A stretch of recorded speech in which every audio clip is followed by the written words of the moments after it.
Hi guys, আসসালামু আলাইকুম। This is Munna. আমরা এখন যাচ্ছি সুন্দরবন। সুন্দরবনের উদ্দেশ্যে আমরা রওনা দিচ্ছি।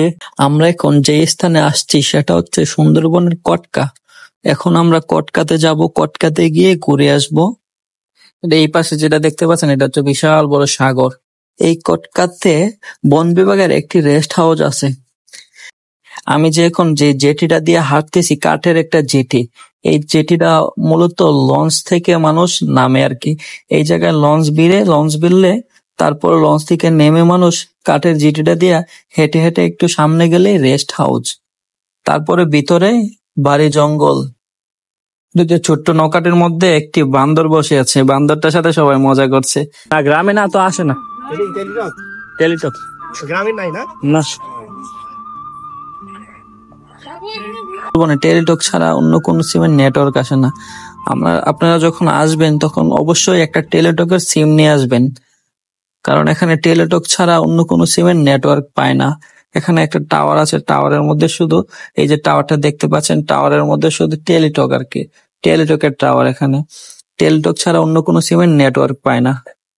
সুন্দরবন দক্ষিণ পূর্ব কোণে অবস্থিত এই সমুদ্র সৈকত কটকা, যা সুন্দরবনের আকর্ষণীয় স্থানগুলোর মধ্যে অন্যতম এবং মংলা বন্দর থেকে প্রায় 90 কিলোমিটার দূরে অবস্থিত এই সুন্দরবনের আকর্ষণীয় স্থান কটকা।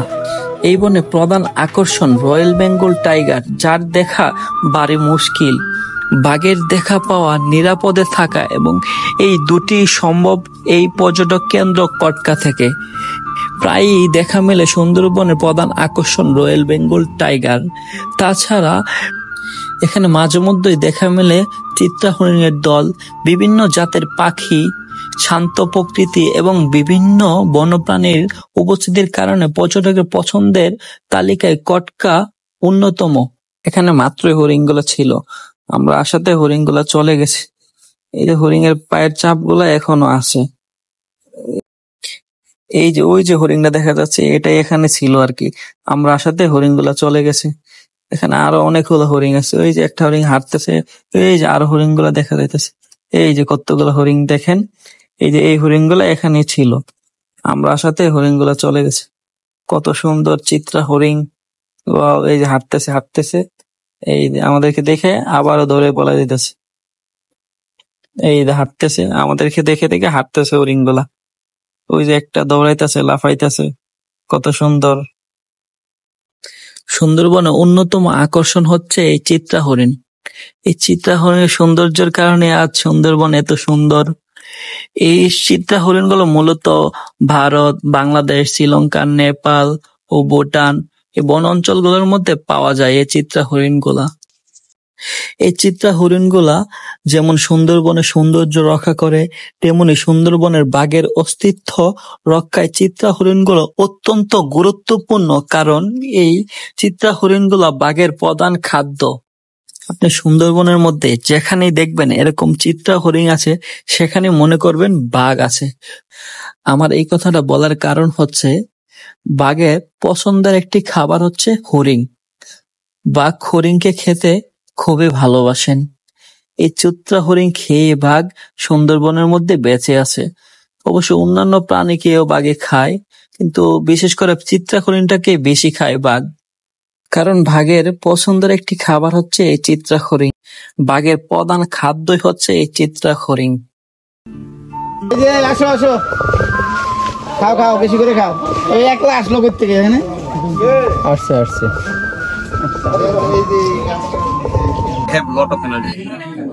এই যে তেঁতুল, সুন্দরবনের তেঁতুল। অনেক পরিশ্রম করতে আপনার না, আমরা 1 ঘন্টা পরিশ্রম করছি। এই যে আমার কাম দিতে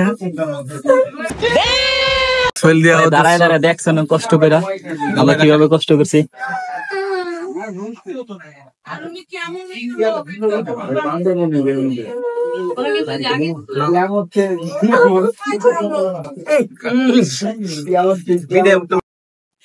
এখানে একটা তেঁতুল গাছ ছিল আর কি, তেঁতুল গাছ থেকে আমরা প্রায় 1 ঘন্টার মতো ডিলাইতে ডিলাইতে ডিলাইতে একটা তেঁতুল পারছি। অবশেষে আমরা সাকসেসফুল হয়েছি, একটা তেঁতুল পারছি। তেঁতুলটা এতটাই টক, আমার লাইফে কখনো আমি এত টক তেঁতুল খাই নাই। এত টক সুন্দরবনের তেঁতুল আগে জানা ছিল না আমার। কেমন লাগছে তেঁতুলটা? এত পরিমাণে চুক্কা যে জঙ্গলি তেঁতুল, জঙ্গলি তেঁতুল তো এই জন্য জঙ্গলের মধ্যে।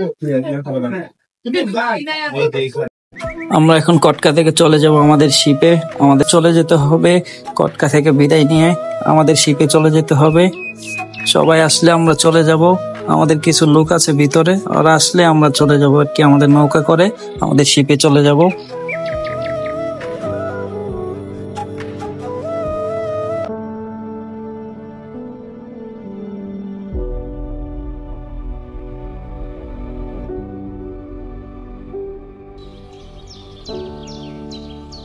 এই যে এটাই হচ্ছে কটকার সমুদ্র সৈকত।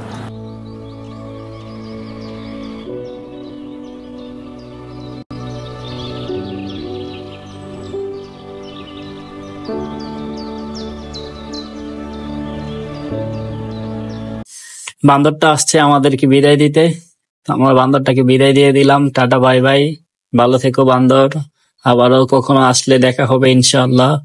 Tata bye bye. Thanks you, Ephraim.